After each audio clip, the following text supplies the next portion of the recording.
Hello les potos. Parfois, pour retrouver ses racines, il faut faire un long voyage. Let's go!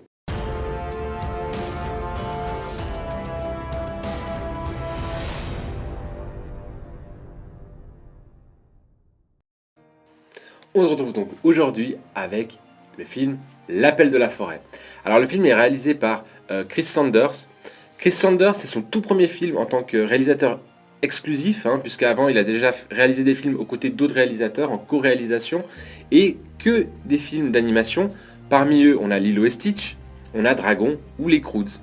Donc c'est vraiment son tout premier film en live action. Les acteurs, on a tout d'abord Harrison Ford dans le rôle de John Thornton. Alors, Harrison Ford, je ne vais pas vous déballer toute sa filmographie, elle est tellement longue, mais parmi les plus connus, bien évidemment, on a la quadrilogie d'Indiana Jones. Il était dans les Star Wars d'épisode 4 à l'épisode 7, dans le rôle de Han Solo. Et il est aussi dans un excellent film que je vous conseille de voir si vous ne l'avez pas vu, Le Fugitif, aux côtés de Tommy Lee Jones.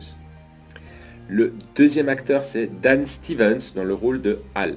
Alors Dan Stevens, moi personnellement, je le connais pour son rôle de la Bête dans La Belle et la Bête, aux côtés de Emma Watson. Il est aussi dans un film qui s'appelle Le Bon Apôtre, qui est une production de chez Netflix, et il est aussi dans le film Lucy in the Sky. Le dernier acteur, c'est Omar Sy dans le rôle de Perrault. Alors Omar Sy, je pense que tout le monde le connaît grâce à Intouchable. Il a fait aussi ses premiers pas à Hollywood dans le film X-Men Days of Future Past. Et il est dans un film qui est sorti, je crois, mi-février, là, il y a vraiment pas longtemps, tout récemment, qui s'appelle Le Prince oublié. Voilà pour les acteurs de base. On passe maintenant à l'intro du film. Alors d'abord, je vais contextualiser. En fait, on se retrouve aux États-Unis à l'époque de la ruée vers l'or. Vraiment, voilà, on vient de découvrir l'or et tout le monde veut sa part du butin et va chercher de l'or. Et à cette époque-là, quand les chercheurs d'or partaient à la recherche justement de ce métal précieux, ils étaient toujours accompagnés de chiens qui leur servaient à pister, à porter du matériel, à les accompagner et tout. Donc voilà, c'était vraiment, le contexte c'est ça.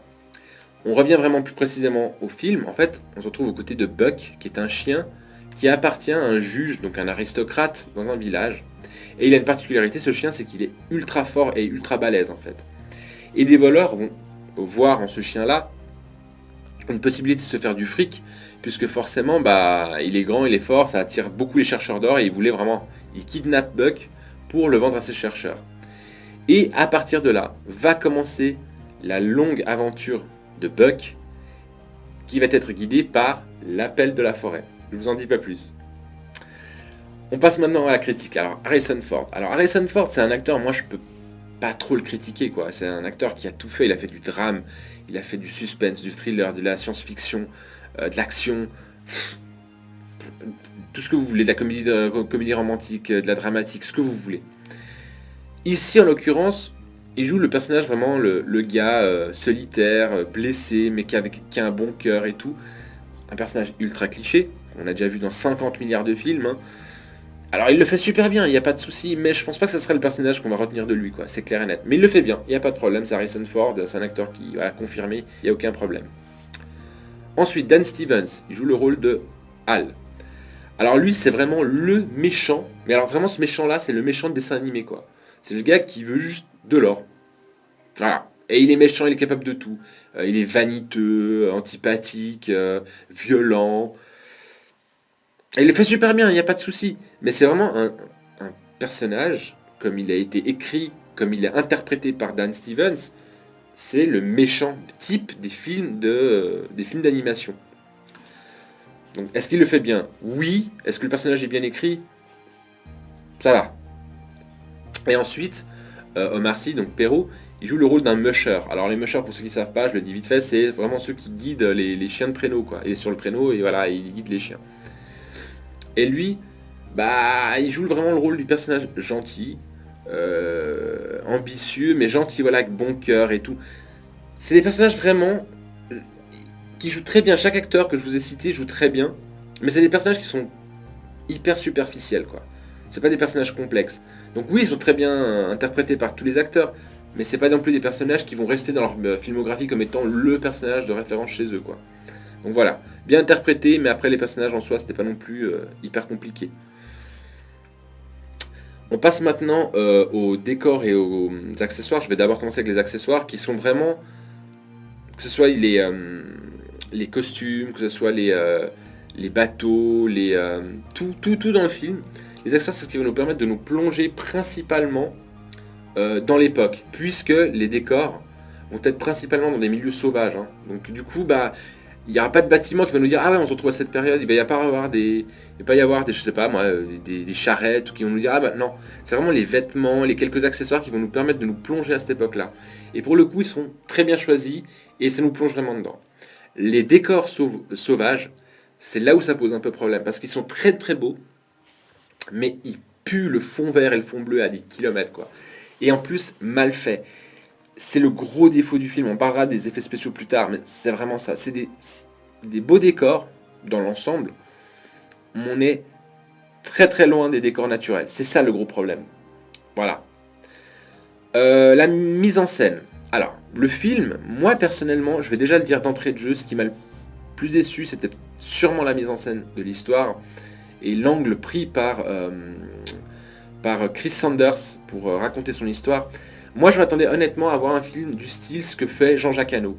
C'est-à-dire les films comme L'Ours, Les Deux Frères, C'est en Tibet, voilà. C'est ce côté très réaliste, où vraiment c'est la nature qui domine le fond, vraiment l'ensemble du film. On a l'impression d'être plongé dans la nature. Ici, bah, entre les fonds verts, les fonds bleus, les personnages hyper clichés, hyper superficiels, et on va voir les effets spéciaux pour les animaux du film, l'histoire est bien racontée, elle est pas compliquée à comprendre, donc tout le monde peut la regarder sans aucun problème.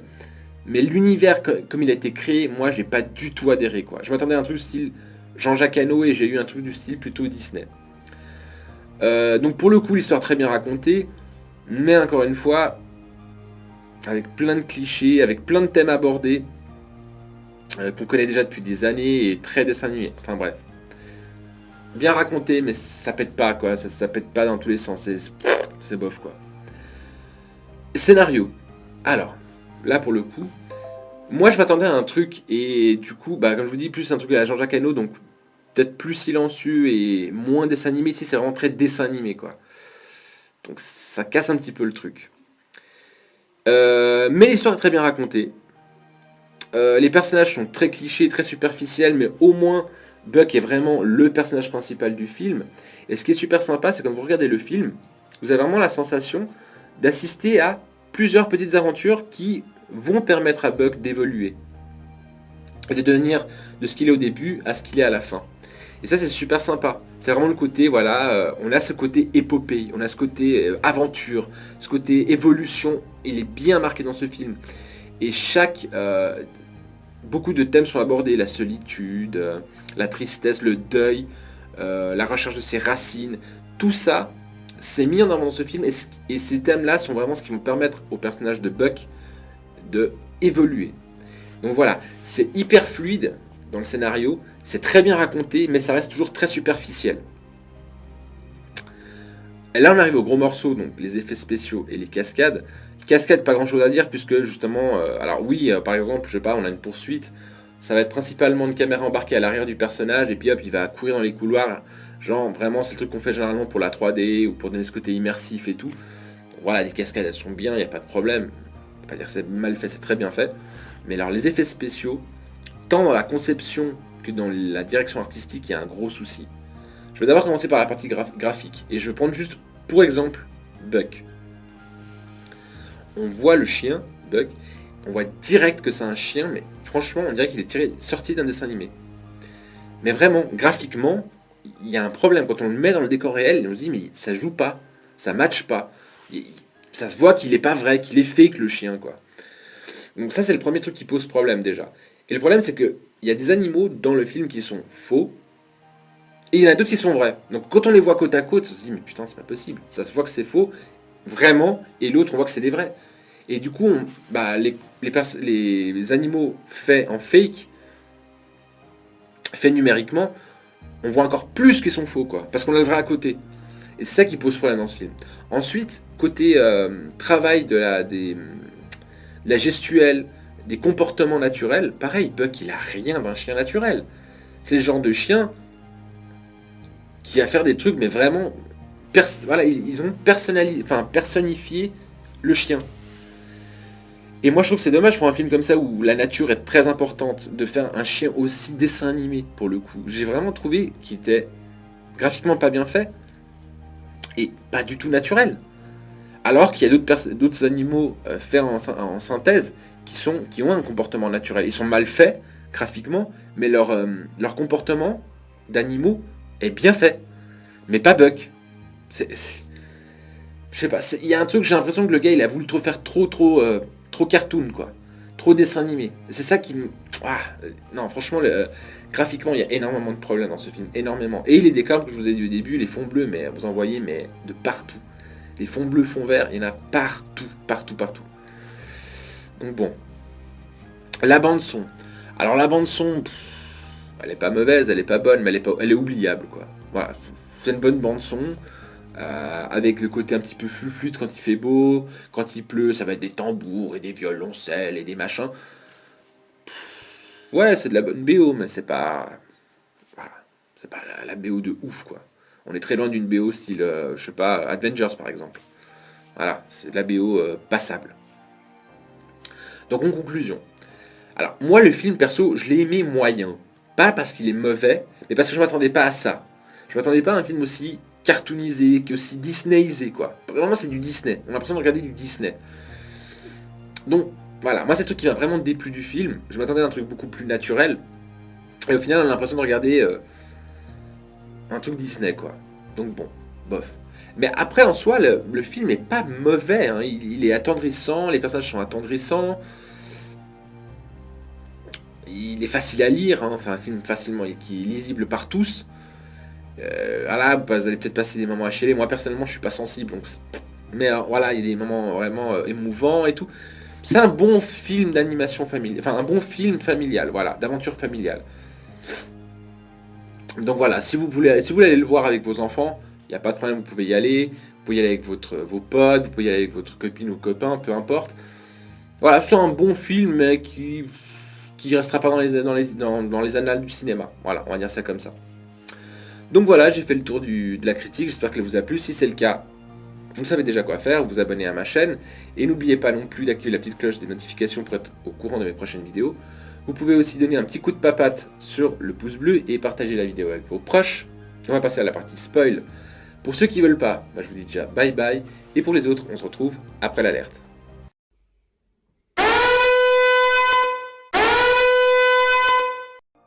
On arrive maintenant à la partie spoil en 4 points. Le premier point que je vais mettre en avant justement, c'est suite au kidnapping de Buck, il va se faire acheter par Perrault, donc Omar Sy, un musher qui est en réalité un facteur. Et donc il va intégrer Buck dans sa meute de chiens.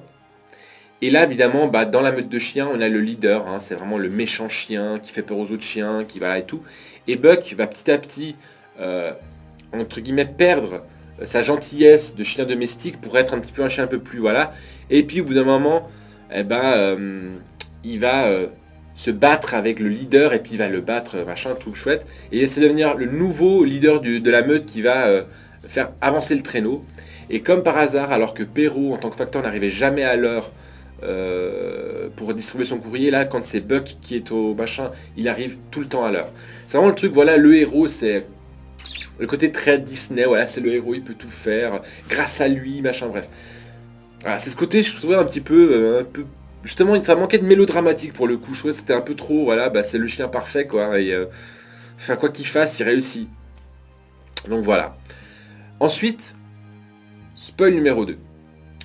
Le truc, c'est qu'à un moment donné, Perrault va perdre son travail parce que la télégraphie arrive. Et donc, il va devoir vendre ses chiens et partir de nouveau au Québec. Un nouveau propriétaire va acheter Buck, Hal, qui est un gars, un chercheur d'or pour le coup, mais il est vaniteux, il est antipathique, il est violent et tout ça.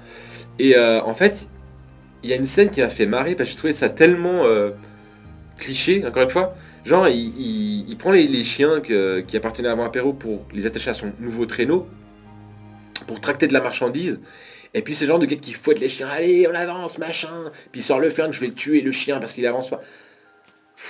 Voilà, c'est vraiment le truc qui m'a...